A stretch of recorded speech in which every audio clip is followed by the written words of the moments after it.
ನಮ್ಮ Sahyadri news channel ಅನ್ನು YouTube, Facebook ಹಾಗೂ ಇನ್ಸ್ಟಾಗ್ರಾಂನಲ್ಲಿ ನೋಡಿ. ಸಬ್ಸ್ಕ್ರೈಬ್, ಲೈಕ್ ಮತ್ತು ಶೇರ್ ಮಾಡಿ ಪ್ರೋತ್ಸಾಹಿಸಿ.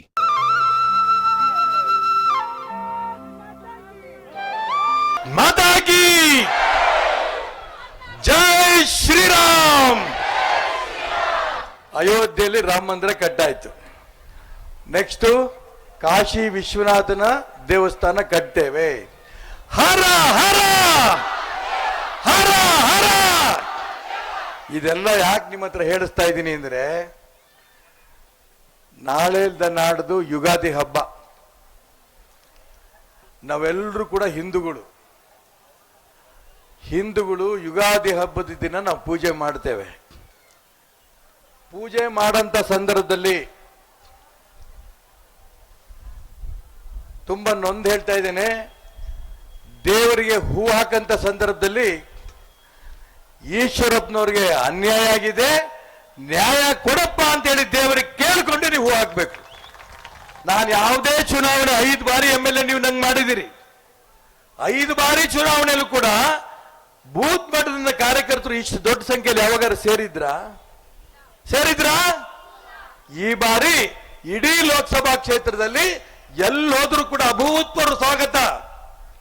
ನಾವು ಗೆಲ್ಲಿಸ್ತೇವೆ, ಈಶ್ವರಪ್ಪನವ್ರು ಬಿಡಲ್ಲ, ಗೆಲ್ಲಿಸ್ತೇವೆ. ಯಾರು ಅನ್ಯಾಯ ಮಾಡಿದರೋ ಅವ್ರಿಗೆ ಸರಿಯಾದ ಬುದ್ಧಿ ಕಲಿಸ್ತೇವೆ. ನರೇಂದ್ರ ಮೋದಿಗೆ ಹೋಗಿ ಕೈ ಎತ್ತಾರೆ ಈಶ್ವರಪ್ಪ. ಯಾವ ಅನುಮಾನನೆಲ್ಲ ಈಶ್ವರಪ್ಪನ ಗೆಲ್ಲಿಸ್ತೀವಿ ಅಂತ ಮಾತಾಡ್ತಿದ್ದಾರೆ. ಇದೆ ಇದು ಹಿಂದೂಸ್ತಾನ. ಮಹಾಭಾರತ ಧರ್ಮದ ವಿರುದ್ಧ ಯುದ್ಧ, ರಾಮಾಯಣ ಧರ್ಮದ ವಿರುದ್ಧ ಯುದ್ಧ. ರಾಮಾಯಣ ಮಹಾಭಾರತದಲ್ಲಿ ಯಾವ ರೀತಿ ರಾಕ್ಷಸರ ಸಂಹಾರ ಆಯ್ತೋ, ಧರ್ಮಕ್ಕೆ ಜಯ ಸಿಕ್ತೋ, ಈ ಲೋಕಸಭಾ ಚುನಾವಣೆಯಲ್ಲೂ ಕೂಡ ಅಧರ್ಮ ನಾಶ ಆಗತ್ತೆ. ಧರ್ಮದ ಈಶ್ವರಪ್ಪನಿಗೆ ಚುನಾವಣೆ ಗೆಲ್ಲೇ ಗೆಲ್ಲುತ್ತೆ. ಈ ದಿಕ್ಕಲ್ಲಿ ನೀವೆಲ್ಲರೂ ಪ್ರಯತ್ನ ಮಾಡಬೇಕಾಗಿದೆ. ಇದಾದ್ಮೇಲೆ ಏನು, KGP ಕಟ್ಟಿದ್ರು ನೆನ್ಪಿಟ್ಕೊಳ್ಳಿ. ಪಕ್ಷ ಹೇಳ್ತೀನಿ, ನನಗೆ ಮಂತ್ರಿ ಸ್ಥಾನಕ್ಕೆ ರಾಜೀನಾಮೆ ಕೊಡು, ಬಿಜೆಪಿ ರಾಜ್ಯ ಅಧ್ಯಕ್ಷ ಆಗು. ಪಕ್ಷದ ಮಾತು ಕೇಳ್ಕೊಂಡು ಬಂದೆ, ಮಂತ್ರಿ ಸ್ಥಾನದ ರಾಜೀನಾಮೆ ಕೊಟ್ಟು ಬಿಸಾಕ್ದೆ, ರಾಜ್ಯ ಅಧ್ಯಕ್ಷನಾಗಿ ಇಡೀ ರಾಜ್ಯ ಸುತ್ತದೆ. ಮೊನ್ನೆ ನಡೆದಂತ ವಿಧಾನಸಭೆ ಚುನಾವಣೆ, ನಾಳೆಯಿಂದ ನಾಡ್ದು ನಮ್ಮ ಹೆಸರು ಅನೌನ್ಸ್ ಮಾಡ್ತಾರೆ ಅಂತ ಇಡೀ ಶಿವಮೊಗ್ಗ ನಗರದ ಜನ ಕಾಯ್ತಾ ಇದ್ರು.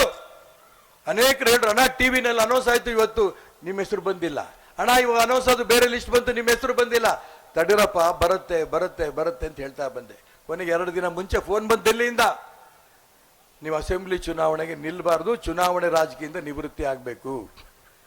ನಾನು ಕೇಳ್ತೇನೆ ಯಡಿಯೂರಪ್ಪನವರಿಗೆ, ನಾನು ಏನ್ ತಪ್ಪು ಮಾಡಿದ್ದೆ, ನಂಗೆ ಚುನಾವಣೆ ನಿಲ್ಲಿಸಲಿಲ್ಲ? ನೀವು ಏನ ಮೋಸ ಮಾಡಿದ್ನಾ? ಪಕ್ಷಕ್ಕೆ ದ್ರೋಹ ಮಾಡಿದಿನ? ಈ ಪಕ್ಷವನ್ನ ಸೇರಿದಾಗಿಂದ ಇವತ್ತಿನ ತನಕನೂ ಕೂಡ ಭಾರತೀಯ ಜನತಾ ಪಾರ್ಟಿ ನನ್ನ ತಾಯಿ ಅಂತ ನಿಷ್ಠೆ ಇರಂತ ವ್ಯಕ್ತಿ ಈಶ್ವರಪ್ಪ. ನೆನ್ಪಿಟ್ಕೊಳ್ಳಿ. ನೀವಾರ KGPಗೆ ಹೋಗ್ಬಿಟ್ಟು ಬಂದ್ರಿ, ಕಡಿದ್ರು ನನ್ನ ಪಕ್ಷವನ್ನ ನಾನು ಬಿಟ್ಟೋಗಿಲ್ಲ.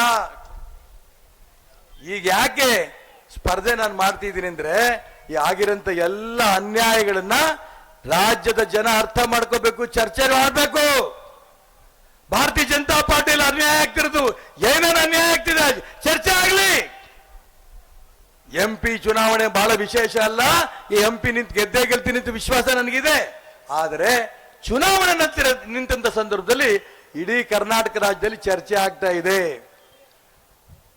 ಒಬ್ಬೊಬ್ಬರಿಗೆ ಒಂದು ಕಾನೂನು ಇರಕ್ ಬರಲ್ಲ ಈ ದೇಶದಲ್ಲಿ.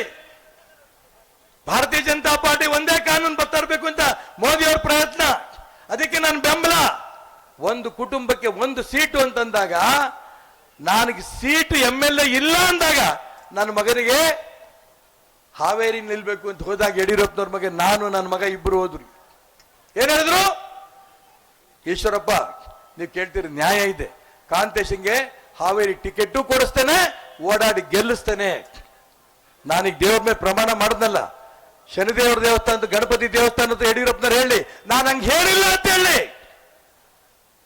ಯಾಕೆ ಯಡಿಯೂರಪ್ಪನವ್ರೆ ಮೋಸ ಮಾಡಿದ್ರಿ ನಮ್ಮನ್ನ? ಎಲ್ರಿಗೂ ಯಾಕೆ ಮೋಸ ಮಾಡಿದ್ರಿ? ಏನ್ ನ್ಯಾಯ ಸಿಗುತ್ತೆ ನಿಮ್ಗೆ ಇದರಿಂದ? ಮೋಸಗಾರರಿಗೆ ಯಾವತ್ತೂ ಕೂಡ ನ್ಯಾಯ ಸಿಗಲ್ಲ ಅನ್ನೋದನ್ನ ಈ ಚುನಾವಣೆ ನೀವೆಲ್ಲ ತೋರಿಸಬೇಕಾಗಿದೆ. ನೀವೆಲ್ಲ ತೋರಿಸಬೇಕು.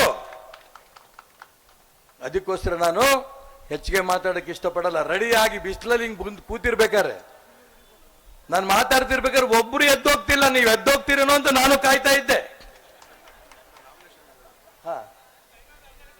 ಇನ್ನು ಅರ್ಧ ಗಂಟೆ ಮಾತಾಡಲ್ಲ ಪಾಪ, ಹೆಣ್ಮಕ್ಳು ಬಹಳ ಇದ್ದಾರೆ. ಒಂದು ಗಂಟೆ ಮಾತಾಡೋದು ಇರ್ಲಿ. 12ನೇ ತಾರೀಕು, ಇವತ್ತು ತಾರೀಕು ಎಷ್ಟು? 7. 12ನೇ ತಾರೀಕು ಯಾವ ವಾರ? ಶುಕ್ರವಾರ. ಬೆಳಿಗ್ಗೆ 10 ಗಂಟೆಗೆನೆ ರಾಮಣ್ಣ ಶೆಟ್ಟಿ ಪಾರ್ಕ್ ಅಲ್ಲಿ ಒಂದು 25,000 ಜನ ಸೇರ್ಬೇಕು. ಆ ಮಹಾಗಣಪತಿ ಪೂಜೆ ಮಾಡಿ ಹೊರಡ್ತಿದ್ದೇವೆ.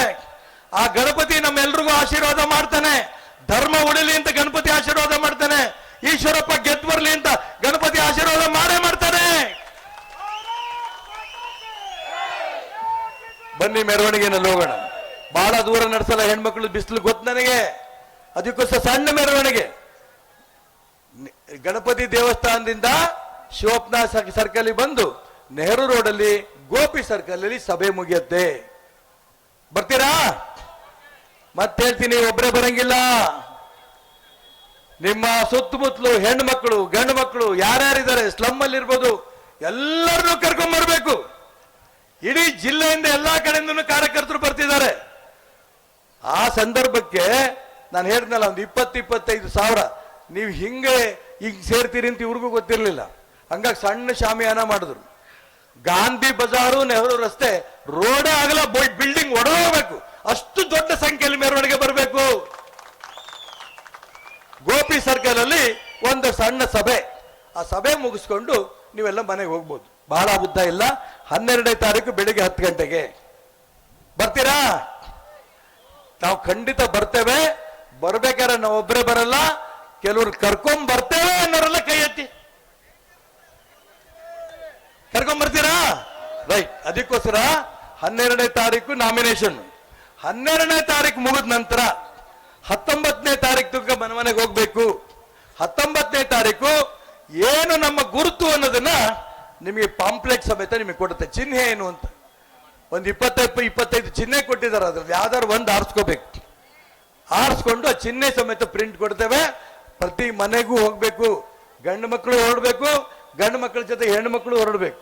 ಹೊರಡ್ತಿದ್ದಂಗೆನೆ ಪ್ರತಿ ವಾರ್ಡಲ್ಲಿ ಪ್ರತಿ ಬೂತಲ್ಲಿ ಏನಪ್ಪ ಬಿಜೆಪಿ ಕಾರ್ಯಕರ್ತರು ರಾಮನ ಸೈನ್ಯದ ರೂಪದಲ್ಲಿ ಹನುಮಂತನ ನೇತೃತ್ವದಲ್ಲಿ ಹೊರಟಿದ್ದಾರೆ. ಎಲ್ಲಿಗೆ?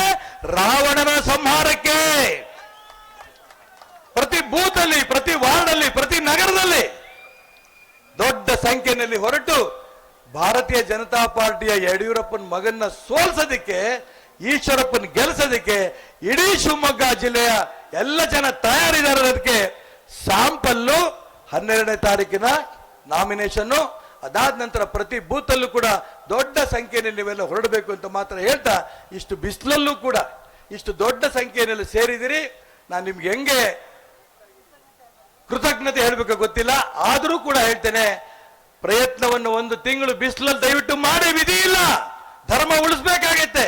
ಧರ್ಮ ಉಳಿಸೋದಕ್ಕೋಸ್ಕರ ಮತ್ತೊಮ್ಮೆ ಪ್ರಾರ್ಥನೆ ಮಾಡ್ತೀನಿ. ಯುಗಾದಿ ಹಬ್ಬದ ದಿನ ಭಗವಂತನಿಗೆ ಮನೆಯಲ್ಲಿ ದೇವರ ಮನೆಯಲ್ಲಿ ಪೂಜೆ ಮಾಡ್ತಾ ಹೂ ಹಾಕ್ಬೇಕಾದ್ರೆ, ಭಗವಂತ ಧರ್ಮವನ್ನು ಉಳಿಸು, ಅಧರ್ಮವನ್ನು ನಾಶ ಮಾಡು ಅಂತೇಳಿ ದೇವರಲ್ಲಿ ಪ್ರಾರ್ಥನೆ ಮಾಡಬೇಕು ಅಂತ ಹೇಳ್ತಾ ನಾನು ಮಾತನ್ನು ಮುಗಿಸ್ತಿದ್ದೀನಿ. ಭಾರತ್ ಮಾತಾ ಕೀ.